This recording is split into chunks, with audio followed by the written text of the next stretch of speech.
Hey everyone, welcome to the California Real Estate Investor Podcast. I have Jorden Angel back, and if you haven't listened to his whole story about mobile home and RV park investing, you can go back and listen to that episode. This one, we're just going to dive in really quick about what are the strategies that he used for short-term rental, vacation rental, tiny homes in those mobile home parks. Hi, it's Alan here from the California Real Estate Investor Podcast. I want to share with you two cool resources. First of all, our Facebook group, California Real Estate Investor. I'll put a link in the show notes. You can connect with us there, share stories, share about what you're doing, where you are in California, and we look forward to that. And then secondly, the website, the CaliforniaRealEstateInvestor.com. I've just uploaded a mini course about flipping luxury homes. You can download there. If you're flipping homes and you want to make more profit per deal by going higher end with your flips, that's a great resource for you. So check that out. I look forward to connecting with you on the other side. Jorden, welcome back. Thanks for joining us. Absolutely. It's good to be here, Alan. Thanks again.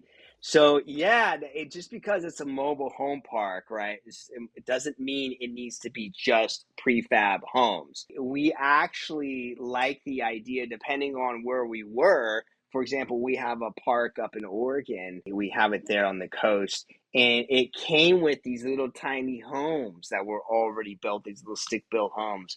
And we were renting those out short term. And the amount of money that we were getting on those short-term rentals compared to a regular space rent was way more. So we double, triple? I'd say double the triple. Yeah. The space rent was maybe $300 a month for a mobile home, and we were getting easy 600 or 700. When we had four of them, and you're getting a lot more. And so this is what we ended up. This was the fun part about it. Is when you buy a community and it has spaces that have not been developed yet, but it has the utilities there. What you want to do is you want to clean those spaces out. You want to make them look beautiful.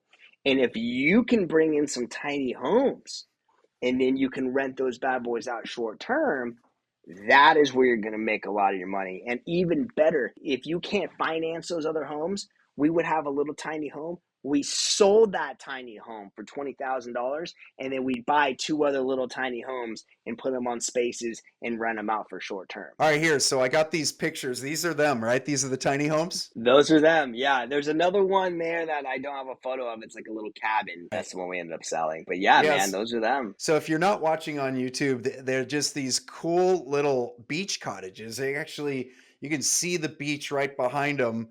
There it is, where you're just literally, gosh, it seems like maybe 500 yards from the beach or something. Yeah, about that. Maybe a little less, actually. That looks like that's the RV spots right there. Yeah, so when we came in, all of that was just blackberry bushes. Like those were just spaces with the utilities that were there, and they were just covered in bushes. So we told our community manager is rip all those bushes out. Let's put some gravel down. Let's make it nice and clean. We got the utilities hooked up, and we're just pulling in RVs. And we thought, let's just buy a couple little tiny homes and just throw them there. Just plop them in. The spaces are there. The utilities are there. It's so easy to do. Wow, I love it. Yeah, there's definitely different ways to do it, but tiny homes they're amazing. And the zoning's there, right? I mean, you don't have to get like any sort of special permits for short term. I mean, some areas you might have to check the larger city rules, but generally especially if you've got RV spots or those types of things, you're already zoned for short-term housing, short-term rentals essentially. And so you're already zoned for it. You can just plug and play and you're up and running. That's exactly it, Alan. Yeah, it's literally, you got to pay your transient tax. You probably have to have an inspector come out to make sure all the utilities are plugged in. But you're literally rolling in a tiny home, which like up in Oregon, it's just considered like personal property, like a vehicle. It's a DMV a fee. It's a DMV license. That's all it is. So you're literally just rolling it in, plopping it down, and that's it. Right. It's as easy as that. So I mean, tiny homes are a great way to make some good profit quick. Yeah, there's a big development here in Santa Barbara where basically the investors bought a mobile home park and then they converted it to essentially tiny homes. and they did not need any permits, or they didn't have to go through planning with the city. Like Right. literally it was registering the homes with the DMV and Yeah. kind of and rolling them in, and then they built like a foundation, a skirt around them, so you don't see any of the wheels, you don't see anything. They've got decks, they share a little park area. It's Yep. like, wow, amazing. You don't have all that red tape of going through what would have taken years and years of planning and development. Yeah. So Yeah. you would just do that with your parks.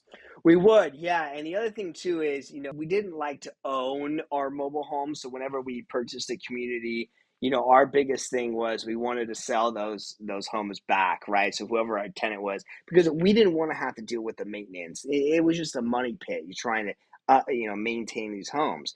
So if we had a tenant there, we would negotiate with them. We'd say, look, how much could you buy this mobile home for? We'd be Right. surprised. We would even maybe do some financing with it too. But the biggest thing is those spaces, those extra spaces that we had in those communities, or even if we own these mobile homes but they were just trash, we would either try to Right. sell the mobile homes, or we would tear the mobile homes down, make a beautiful large space, put in a nice tiny home there, and just rent it out short term. And then did you say with one of the tiny homes you sold that as well? You put a tiny home in and you could like sell or finance a tiny home? Yeah, we actually, the instance I was talking about, there was a tiny log cabin home, and it was being a short term rental, but we wanted to just sell that one and put money into our other tiny homes. And so yeah, we ended up selling it for like 20,000. It was crazy, and we didn't do anything to this thing. It just came with the park, and we just got 20 grand, and they owned it, so they had to manage it, they had to pay for all the utilities, they had to do everything.